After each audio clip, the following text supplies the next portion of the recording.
Guru Brahma Guru Vishnu Guru Devo Maheshwara Guru Sakshat Parabrahma Tasmai Shri Gurave Namaha Shivatsangam Mahoraskam Vanamala Virajitam Shankachakradharam Devam Krishnam Vande Jagadguru. Just a minute, Arjun.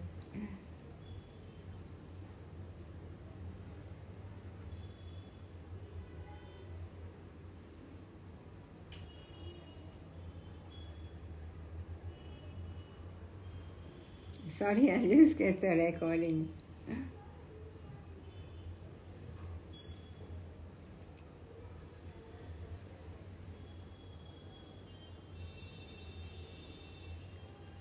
Om Sahana Vavatu Sahanau Bhunaktu Sahaviryam Karavavahe Tejasvina Atitamastu Ma Vidvishavahe.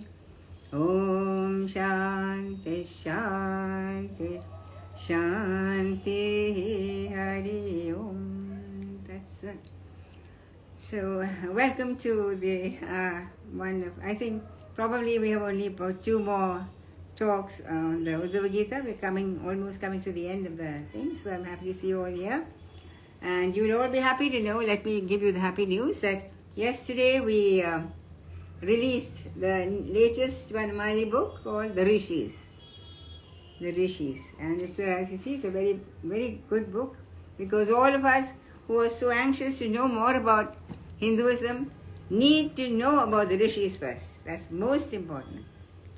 Because the Rishis are the ones that gave us this amazing knowledge called the Sanatana Dharma. Sanatana Dharma. So therefore we have to know more about them. So if anyone interested in getting the book, please do write vanamali2@gmail.com. Okay? Yeah. So we will, happy to see you all here. And so we'll just go back to the final thing of last class. That is when Udhhava says, O Lord of Jagannivasa, he says, Deva Deva Jagannivasa, please tell me that this path of knowledge, he has been giving a very difficult, high jnana throughout. And he says, this has been very difficult for us who has not conquered our senses. I mean, for an ordinary person like most of us, we are, we have under the control, no control over our senses. We go where they take us. So for such a person, Jnana Marga is very, very difficult, he said. So give me an easy method by which you can be communed with. Even yogis who try this difficult path get exhausted and they get frustrated.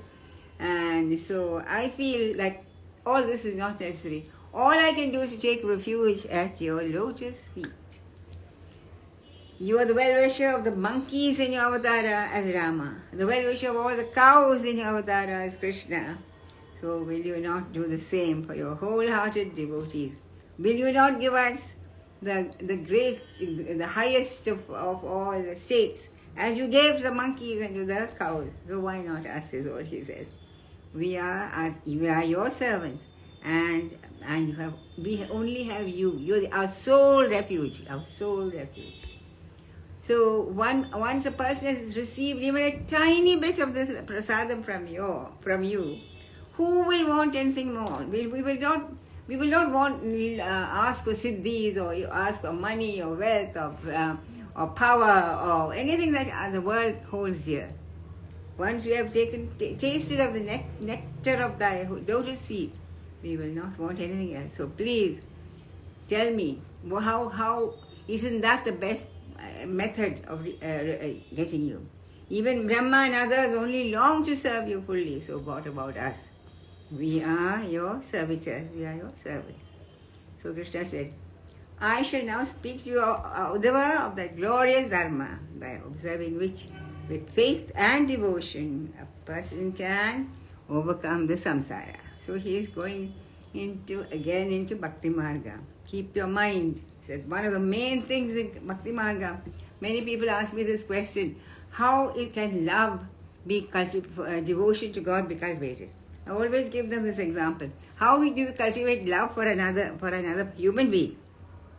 When you're falling in love, or whatever you want to call it, the fact is that consciously your mind is always going to that person. What's she doing now? What does she say? What she like? This is something she would like. So on and so forth. You're constantly thinking about that person.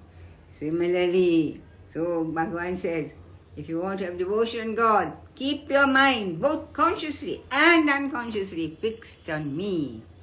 Actually, you start doing it consciously all the time. Then you will find that even unconsciously you are thinking of Him.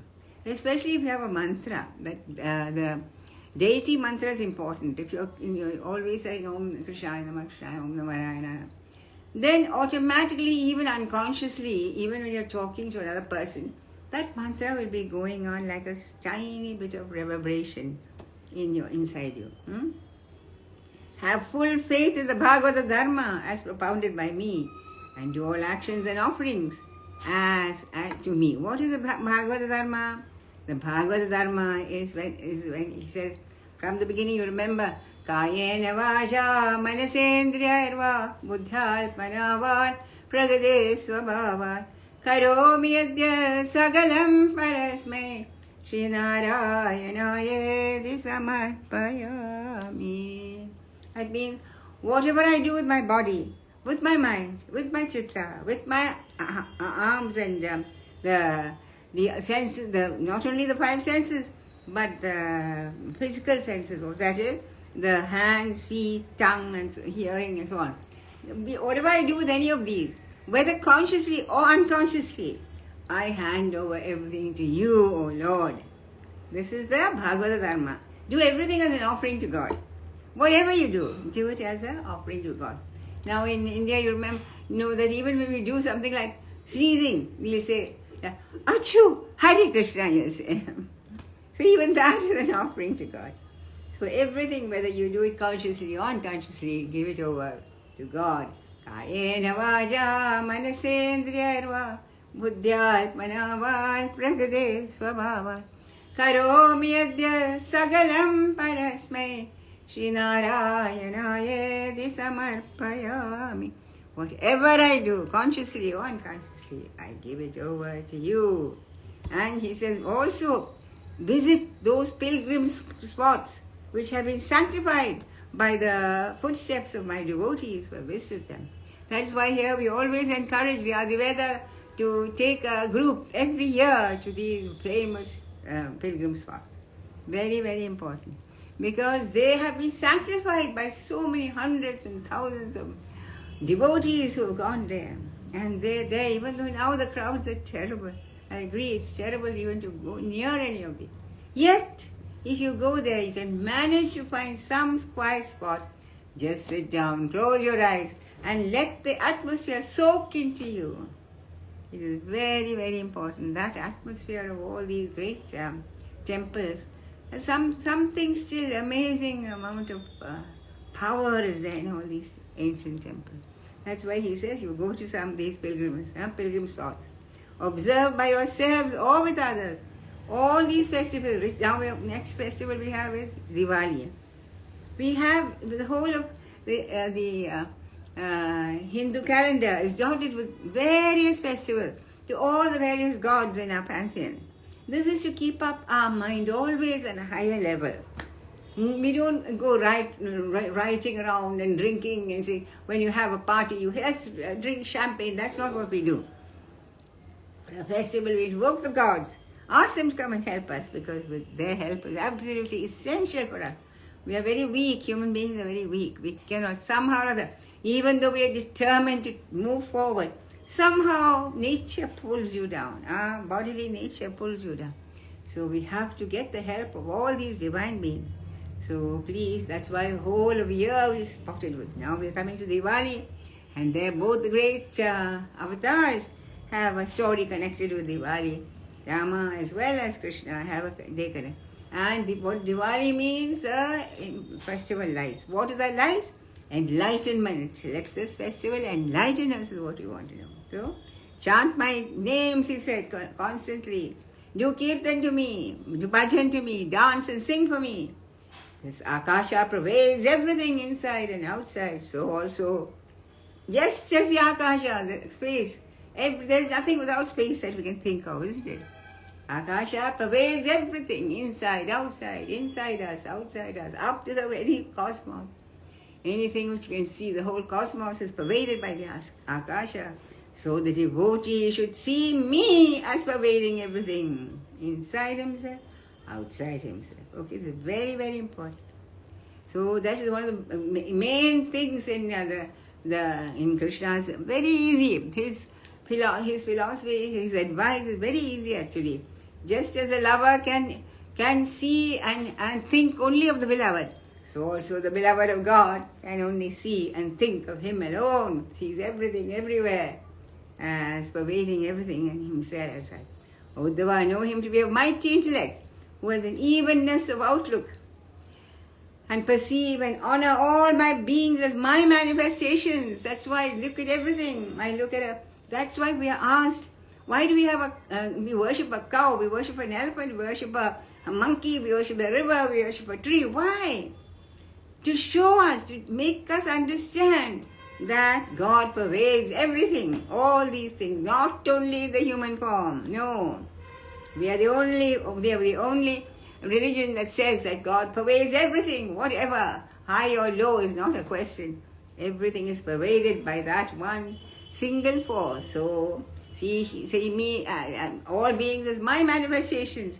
They may be saints or outcasts, persecutors or adorers of holy men. In the sun or the spark of fire, in the sun as well as the tiny spark. In the river and the ocean as well as one drop also. A noble person or a cruel person. Remember that force inside them, whether cruel or noble, that force is only mine. One who constantly seeks to find my presence in and all beings will have no jealousy to superiors and contempt for inferiors. How can we think of anyone as superior or inferior? If someone is doing better than us, then we say, that person has more spark of that divine, is shining more. He has cleaned his glass very well so that the light is shining very brightly. We can have no jealousy. We can also clean our glass very well so that light shines through us even better. That's what we can do. We don't have jealousy of someone or contempt for inferiors. How can we have contempt? That poor fellow, he has denied himself the opportunity to allow that force, that light to shine out of him. He's doing things wrong. He has, by doing samasic and rajasic actions, he has created a kind of a armor around him by which that light cannot shine out.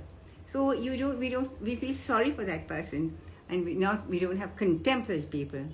And for oneself, we have no ego at all, because what is this ego? Can I do anything by myself? Is it possible that I cannot even lift my arm if that force is not in me? If that prana, that force goes, I'm a Shava. But now I'm Shiva, I'm Krishna. Because that force is in me. Once that force leaves you, you are a Shava, you are a corpse. Not even your most beloved person will want to keep you for more than an hour maybe, or a few hours. Immediately they say, take her out and burn her up. Or cremate her, whatever you want to do. That is not that. So everybody realizes that that body made up of the 5 elements is nothing. It's just nature's method of giving you a cage or a house to live in for the small period of time that you are living on this planet. So when the person masters quit the house forever, the house falls into decay, isn't it? Similarly, when that being leaves this Kalavaram, this house of the body, immediately people say, let's go quickly burn her up. Okay? So that is, so regardless of the ridicule of people, we should fall at the feet of, people may say, oh, why, look at this. Some people say, why do you have to fall at that feet of that guru? What is he? You and he is same. No difference between the two. You may think that, but the fact is you are not following at the feet of that particular person. You're falling at the feet of that spark of the divine which resides in that person. Remember that.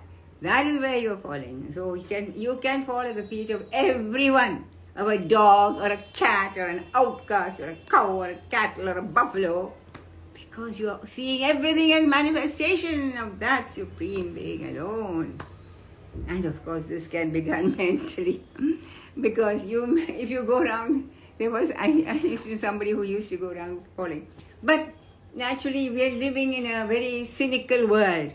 And when you go doing things like that, people will start laughing at you. So let us not become a prey to other people's ridicule. Inside, mentally you can do this, my dear. Mentally, whenever you even see an outcast or this thing or whatever, a dog, falling at the mentally say, I worship the divinity which is giving you life. This can be done by anyone, to anyone. Until this consciousness arises that all beings are my manifestation. When once this understanding that everything is my manifestation, we have to do some puja. He has already said, external things of worship and practice of any, you can, external, any type of ritual or something we're doing. Until when the person comes to realize that everything is that divine alone, then that external this thing of worship and all need not be done. I can say need not, because again previously in the Gita he has said, it is best that you give an example to others, because whatever the great man does, the herd will follow. So even you have reached the heights, if you are a person who does puja and so on, keep doing that, because it's an incentive to others. They will also learn from you, and that is also. So, but for some people are not, they're already totally unaffected by anything. And that they're like yogis, great yogis, who just wander forth. They're not interested in anything, no puja, no ritual. They want nothing except that. Until this consciousness arises that all beings are my manifestation, one should commune with me through external worship and practice my presence in thought, word and action. Anything that you do, say a word, whatever I'm saying, whatever I'm doing, how can I say this without that divinity in me? As I said, if that divine is not in me, I'm a corpse, I'm a shava. I'm not a person who can see. So, that presence you should practice. That presence, keep on practicing that in thought, word and action. And practicing that, he will begin to see me or that Brahman everywhere. That is sheer practice. You start practicing this, soon you will realize that the Brahman is everywhere. Only then he can abandon all karma, if he wants to. But again, as I said, he has already said once before, that it's best not to totally abandon it until you have reached the highest of all states. Because that once you abandon that karma, that you automatically you have people start having a very, very ego will come up. Oh, I'm so great. I see everything as this thing. I have nothing with all this. It's sort of a make-believe that you think about yourself. So this practice, but he says, this practice of seeing everything through, seeing me coming out through your own speech and action, that is a very, very wonderful thing, he says. Practice that. Now when I'm talking, I should think that I'm not the one talking. I'm not talking. It is you talking through me. That seeing a presence in everything, in mind, speech, in action, is the best of all spiritual disciplines. Because it's difficult, but slowly you can make yourself become that. Slowly you can, when you start practicing it, you'll find it's not that difficult. So, otherwise you can all do this, you can start off by all actions should be done as a dedication to me. The fruits, that's all it means, that's karma yoga. Anything you do has been done as a offering to me. As I say, even the one sneeze be offered to him. So anything before you eat, before you sleep, before you do anything, if you give dana all say this is only an offering to you. I don't want any benefits out of this. I want no benefits out of this. Those rituals that are done for the sake of fruits, any ritual, puja, anything which you do for the sake of what you will get out of it, will always end in disappointment if the expected fruits don't come. But in this path of dedicating everything to me, whatever you do will help you to rise on the spiritual path, both in this life and another life, because the results of such a dedication are spiritual, not material. So its effects are imperishable. They will always be with you. Okay? That thing will always be with you. Even if ordinary actions like crying or running away are done as a dedication to me, it will have spiritual potency. That's a very strange thing she says. Like when you go, oh my, I see this, oh my, I'm crying, I feel so bad. Bhagwan, these tears I'm giving you because I feel so sorry for that person. I feel like crying, but the tears I'm offering to you. Okay. So also you're suddenly frightened, some dog or some bull is chasing down the street. There are many bulls in the street chasing you. You're running away and you're immediately, you've trained yourself to think every action is like that. So when you're running away, you say, oh Bhagwan, Krishna, I'm running only for your sake. Because you are in me and I don't want that bull to come and gore you. So I'm running away. Krishna, Krishna, Krishna, I'm running for your sake. So very sweetly he said, even things like running away or crying are done as a dedication to me. It will have spiritual potency. So what to speak of spiritual efficacy of the Bhagavata Dharma when it's consciously practiced. When it consciously becomes a part of your very life, that everything I do, I see or eat, hear. In the morning itself, I advise you all, say this, Kayena Vajam Ansindriyarva, Buddhyalpanaval, Pragadesubhaval, Karomi Adyal, Sagalam Barasme, Shri Narayanayedi, Samarpayami. Whatever I do, whatever I think, whatever I can listen, whatever I smell, whatever I taste, whatever action that unconsciously, unconsciously that I am doing, I already have, during this day, I quickly offer to you now, in the morning itself. Because sometimes I'm very poor. I may forget. I may forget to offer this to you. So let me offer this to you straight away. So this, when that Bhagavata Dharma is consciously practiced, imagine what a lot of potency it will have. To attain me, the truth and the immortal, with the help of this insignificant mortal body, is the true wisdom. That is why the human body is said to be a very, very important. After how many thousands of births in different bodies, as an insect, as a worm, as a creature, as an animal, as a bird, as a tree, whatever. So many thousands of years we spend in other bodies, lower bodies, until we get to the human body. And that human body is very, very precious. So that's why he says, to help that only to this mortal human body, you can help to attain the immortal state of the Lord.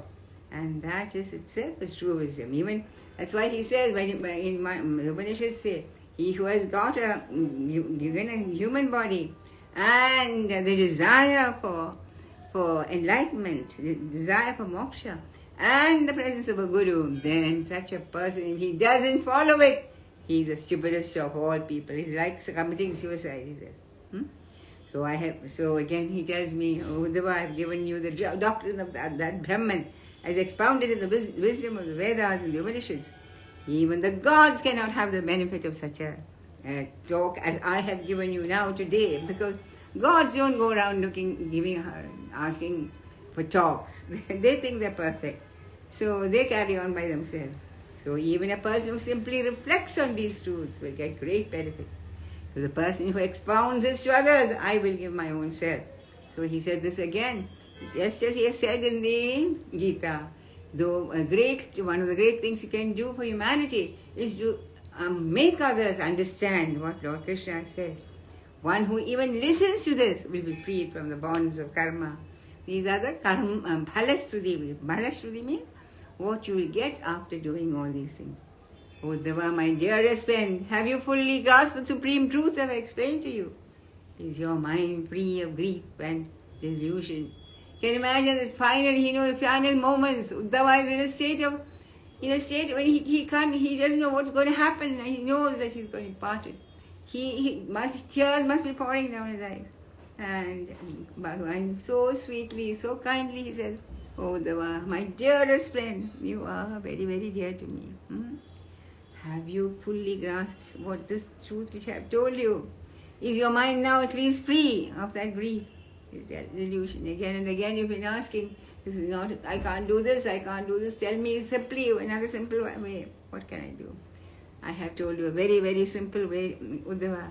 Have you understood this? Do you believe in this? Have you understood this? Will you be practicing it?" And he's, of course, as usual, they always say, do not reveal this to hypocrites who have no real faith, or an atheist who accepts neither God nor his revelations, nor to a crafty and cruel man and one who has no devotion. Why should you not say to these said people? Some people ask, why can't I tell this to some? Now the fact is, this type of person, they will try to drag you down also into their own negative method of thinking. They will try to bring you down. So do not try to give this to people who are not here. There must be a definite, receptivity should be there. Receptivity, unless the machine or the mind of the person is receptive to it, and otherwise you won't be able to. They will try to twist you and make you fall from your high state. So it should never be done. Always best to give it to people who have some devotion and who actually want to listen to this. If they have devotion, it can be given even to those in those days of low birth. He said, anyone, a child or a chandala or anyone who has devotion to me, you can happily give it to them. Devotion and faith are the only criterion for giving this great knowledge, he says. Oh Uddhava, for a great devotee like you, I am the ultimate value of life. What are the 4 ultimate values given in Hinduism? Dharma, Artha, Kama, Moksha, isn't it? Dharma, Artha, Kama, Moksha. For such a person, I alone are all this. I am both Dharma and Artha and Kama and Moksha. Dharma, it is derived through Satkarma. By doing Satkarma, good actions for my sake, that goal of Dharma will be automatically realized. The goal of Artha, or wealth and prosperity, will be attained honestly. If you are practicing some job or something in an honest way, without only having an eye to the money, that's all you're interested in. If that is your attitude, then your second goal of life, of Artha, will also be gained. You will get enough to maintain yourself. You will have enough to maintain yourself. Now Kama, this thing is Kama. That Kama actually you will attain, your desires will be fulfilled because you will get siddhis. Such a person will get siddhis. And though he may not use it, all these great rishis you find, they were able to do anything they wanted. They can build up a palace or something. Bharadwaja entertained the whole of Bharata and his army. Bharata could not believe it. How does a person living like this entertain this whole army like this? So these, but they don't use it.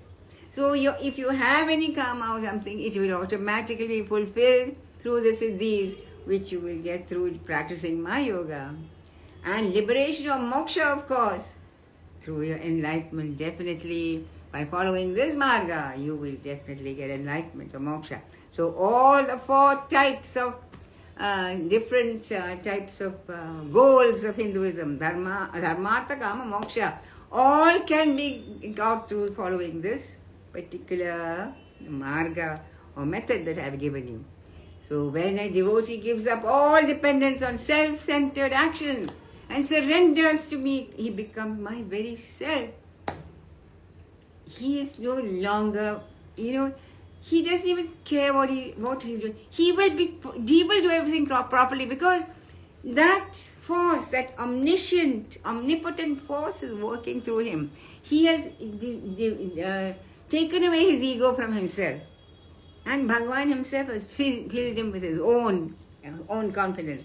So everything that man does, he's not doing it for any self-centered motivation. So that a person is my very self. It's as if he's a walking God. He's like Krishna, you say. He's established the sense that he is a immortal spirit.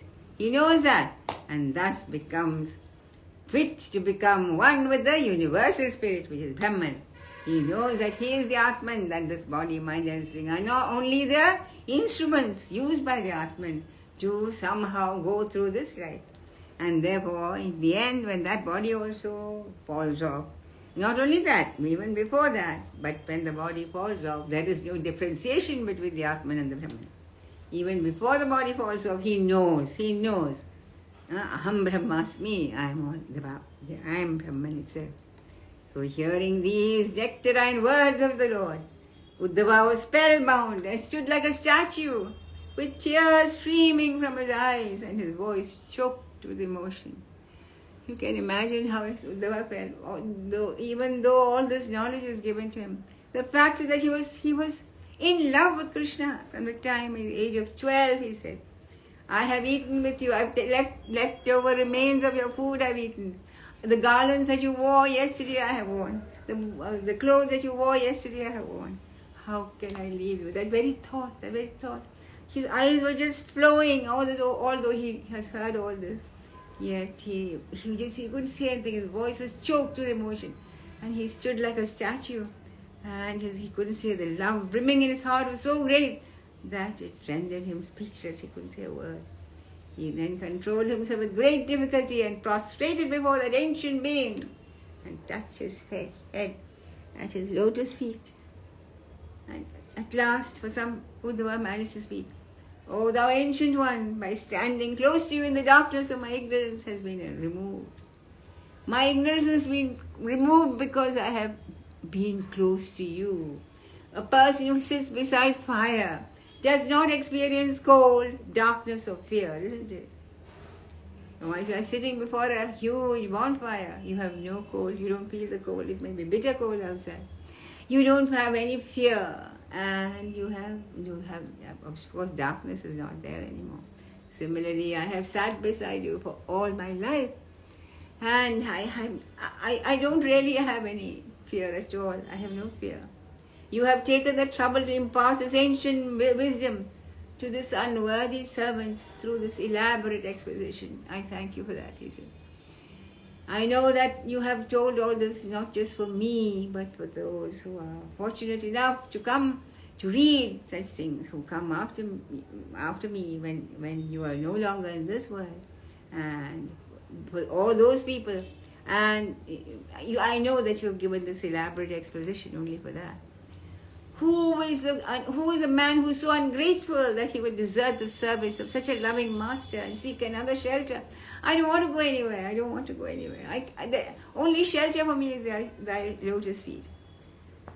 The strong bond of attachment I had for my kith and kin, my family, there's so many things I used to have a bond, have been cut asunder by the sword of knowledge. I have no bondage or no attachment to anything or anyone in this world anymore. My attachment is solely to thy lotus feet, O Lord. I don't want them.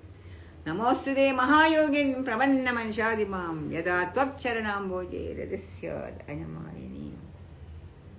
Namostude Mahayogin Pravannamanshadi Mam Yatvat Charanamboje Radisya Anabayani. The only thing I have to say is this.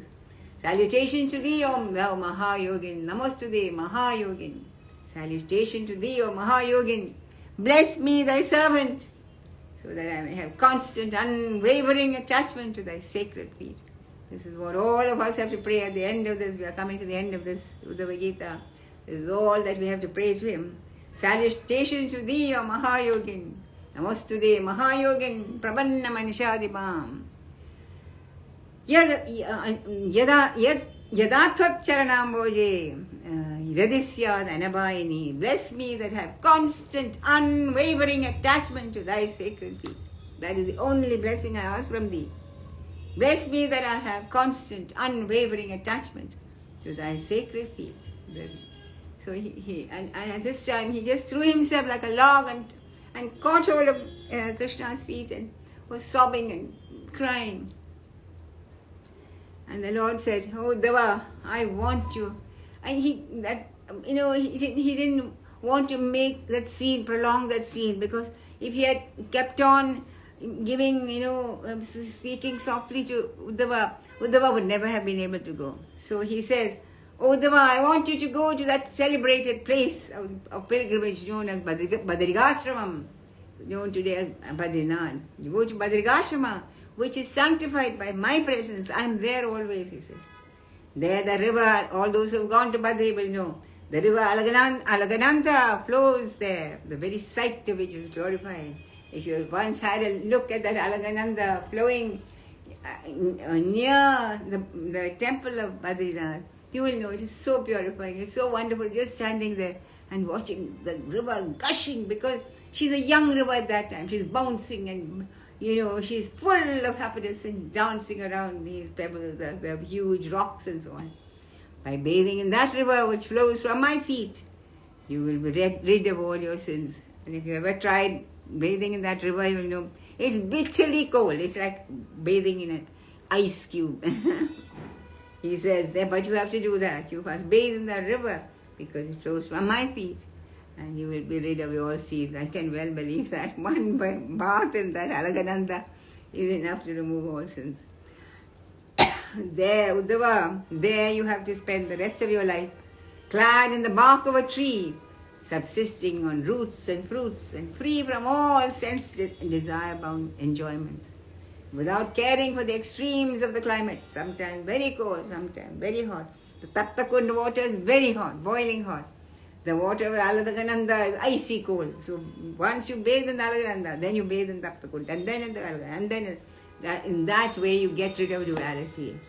And without caring for the extremes of the climate, and ready to put up with any situation that might comfort you. Today you won't get any food, tomorrow you may not get something else, and the hailstorm might come, snow will come and cover the whole of the whole this thing there. That time would be, these yogis go and sit near the Saptakund, because of the hot water there's a sort of a small place where it is not cold and the ice does not flow. So having self-control, regardless of what the temperature is like, self-control, tranquil, peaceful, not distracted, and you are already endowed with supreme knowledge and experience. Live according to the Dharma I have taught you in solitude, and ponder over what I have taught you. You have to go and live in solitude, and then think over what I have told you, and you will realize that soon you will attain the highest. Thus you will easily pass beyond these material realms and attain my transcendental state. Now Sri Shuka speaks. Thus instructed by the Lord, Shuka is the one who has been saying the whole thing to Parikshit. If you remember, the whole of the Bhagavatam was being repeated by Sri Shuka to Parikshit. And Sri Shuka said, thus instructed by the Lord, Uddhava went round him again, and then 3 times he went. And then came round and placed his head at his lotus feet. All the time, the tears were flowing and cleansing his feet, as it were. Though his mind had transcended 3 gunas, the thought of leaving his beloved Lord and going to Badrinath was unbearable. He couldn't think about it. He just kept crying and sobbing. Tears poured like torrents from his eyes, and washed his beloved master's feet. He could not make himself get up and leave, and thus he lay like a log at his feet. He just could not get up. He just caught hold of his master's feet and just lay there. He couldn't get up. He was crying and crying and crying. The Lord knew what was passing through his mind.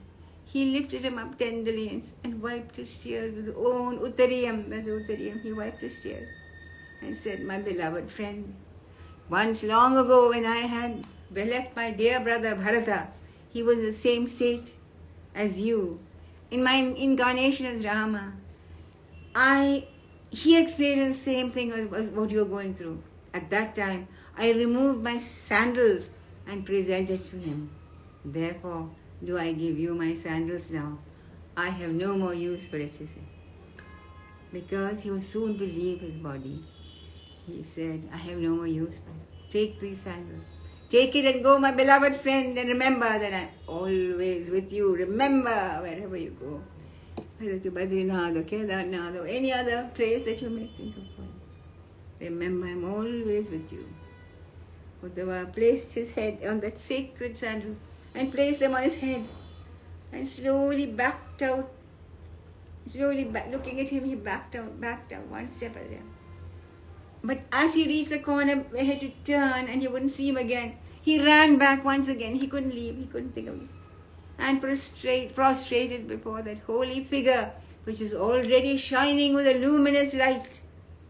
Already Bhagavan was getting ready to shed this mortal body which was made out of 5 elements, and he was already in a transcendental state. So the only light, he was turning into light as it were.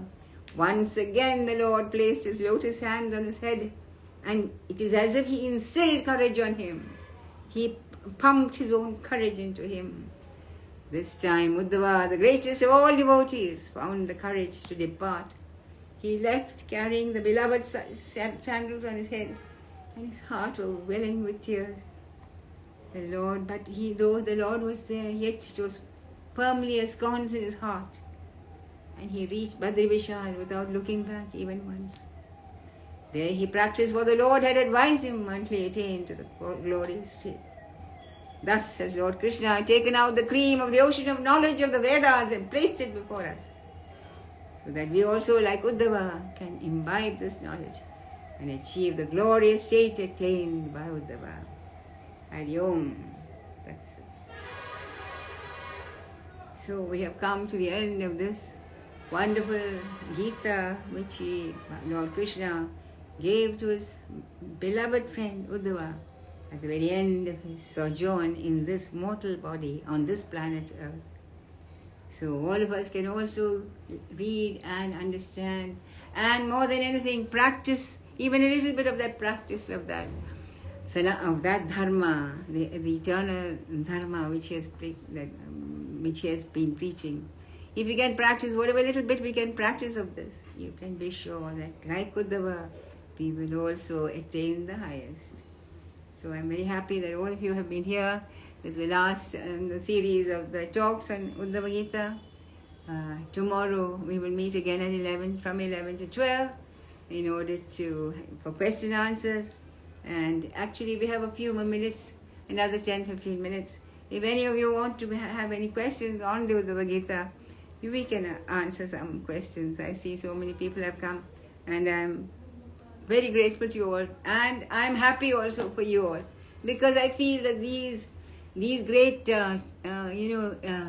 texts in our Puranas are so important for all of us. We don't understand how important they are. When they are read and reread and explained again and again, you will find that they have a great benefit on our lives. Because even a little bit of that, he says, even a little bit of this knowledge will take you far beyond the fear of death, the fear and any type of fear. So even you may not have totally understood, go back and listen. All these are being, every Thursday, one extract is being put in the YouTube. So you can go back and listen to all of these again and again, because in one hearing is very unlikely that we totally understand. So you have to go back again and again. And as I said, if anyone wants any question right now, maybe we will. I can do some. How to do Nam Japa every time. Nam Japa, first you practice physically. That is, you sit down, take a Japamala and say whatever. Om Namo Narayana, Om Namo Narayana, Om Namo Narayana, Om Namo Narayana, Om Namo Narayana, Om Namo Narayana, like that. every day, morning and evening, say 1 round, 2 rounds, 3 rounds, japa you do. Then you find that that japa will keep on. Like sometimes you listen to some song, you've listened to it in the morning, but that tune repeats in your head. Similarly, that Nam Japa which you have done in the morning and evening constantly, then that keeps repeating in your mind, even when you unconsciously keep remembering, even though you're doing some other work. Okay? I have trouble being consistent. This is something only you yourself can help. Discipline is very, very important in every life. Unless you have a disciplined life, put down a time for rising up every day without fail. Get up, wash your face, do your, you understand. What is the book? Okay, that discipline only you can give yourself. You have to, we can only tell you what you should do. But the actual getting up and sitting down and doing all this, only you yourself can help yourself. Okay? What is the book you had to, 1 minute, what is the book they had to recite for this session? Could you show the cover? I don't have the book here, unfortunately. I have it only in my, this thing. The book is Udhhava Geeta. Udhhava Geeta. Udhhava Geeta. It's one portion of one of the last portions of the Bhagavad Purana. The one of the final book of I think sixth book or something of the Bhagavad Purana, and in that 23 chapters of that final thing is known as called the Udhhava Geeta, because that is the advice he gives you. Again, like the Bhagavad Gita was taken out of the Mahabharata, similarly the Udhhava Geeta was taken out of the Bhagavad Purana and given to us as a separate book. So that is the Udhhava Geeta. The Ramakrishna Mutt in I think Mysore, they have this thing I am following actually, but I don't have it right here.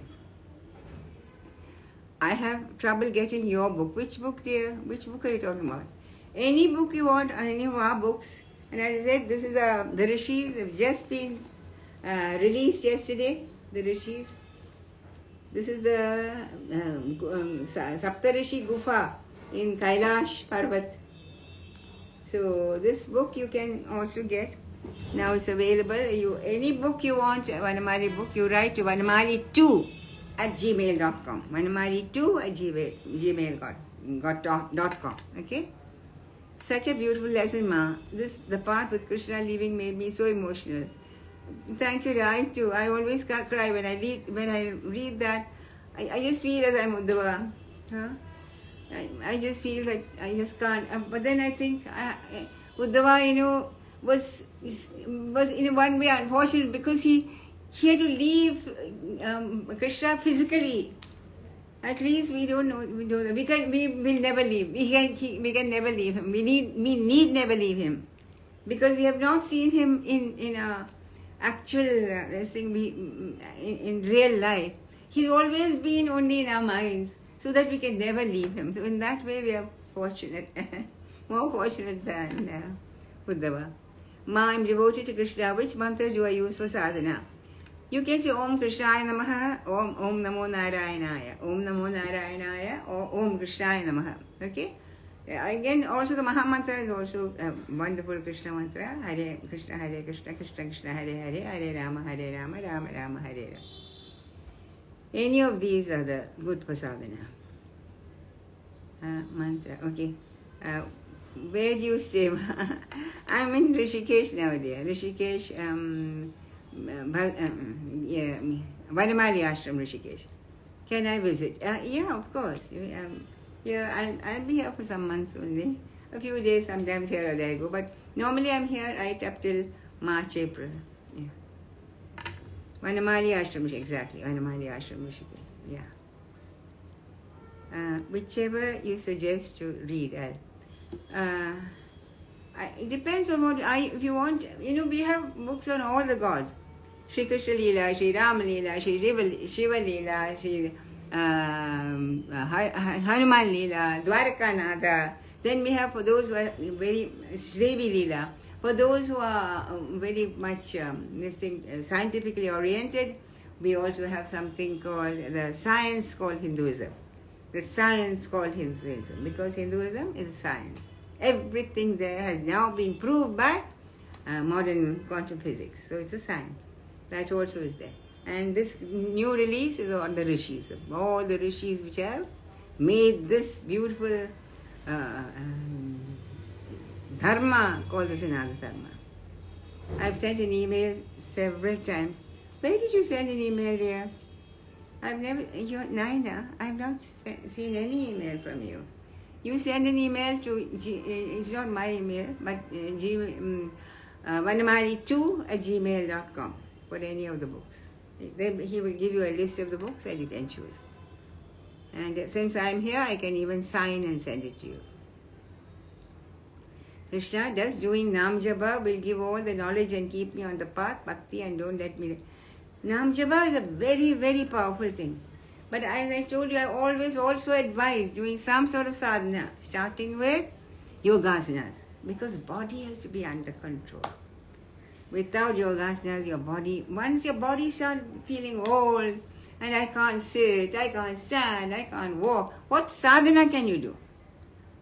So keep your body fit first of all. It's the grossest part of this thing, but a very powerful part. So keep the body under control with yogasanas, constant daily practice of yogasanas. Then pranayama for controlling the mind.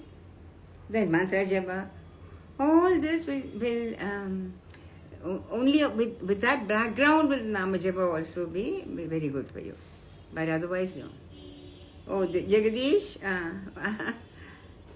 Amma, recently I discovered that through meditation we can just change our frequency and vibrations in order to interact with higher beings. Is it true? I just read this concept. Of course you can, of course. See, all of these other beings all have other frequencies. For instance, our eyes at the moment, we can only see light of a certain thing, and also hear sounds of a certain frequency. But when our whole we become higher in our deeper states of meditation, deeper states of consciousness, we will be able to hear. That is how the rishis heard the sounds of the mantras of the Vedas. Okay?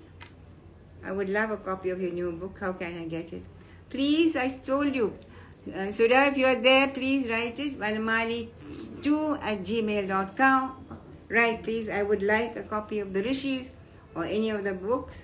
And please, they will send you the book. If you send your address, they will send you the book also. Okay? Meditating, is it true? Yeah, of course it's true. I told you. Ma, I learnt about the Jain writing on Sri Krishna going to hell. It changed my perspective on life and the soul. Ma, please give us a...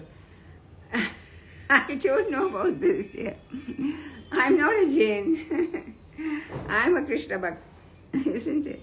I cannot imagine. Krishna may go to hell also. There's nothing he can do. But wherever he goes, he will be the master of the situation. Remember that.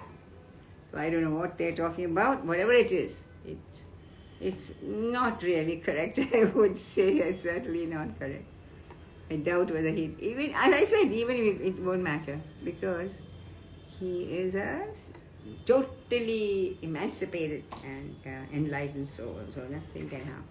Okay, dear, we've come to the end of our series today, and hopefully we'll meet again tomorrow. And anyone who wants to order the book, as I said, any book, Vanamali2@gmail.com. Hari Om, that's it. We'll meet again tomorrow. Hari Om, that's it. Om Sarvesham Swastir Bhavatu, Sarvesham Shantir Bhavatu, Sarvesham Purnam Bhavatu, Sarvesham Mangalam Bhavatu, Sarve Bhavantu Sukhinah, Sarve Santu Niramayah, Sarve Vajrani Pashyantu, Ma Kaschit Dukkha Bhave. Om Shanti Shanti Shanti. Hari Om Tat Sat. Loka Samasta Sugino Bhavantu. Loka samasta sukhino bhavantu. Loka samasta sukhino bhavantu. Hari Om. That's it. Meet you all tomorrow, same time.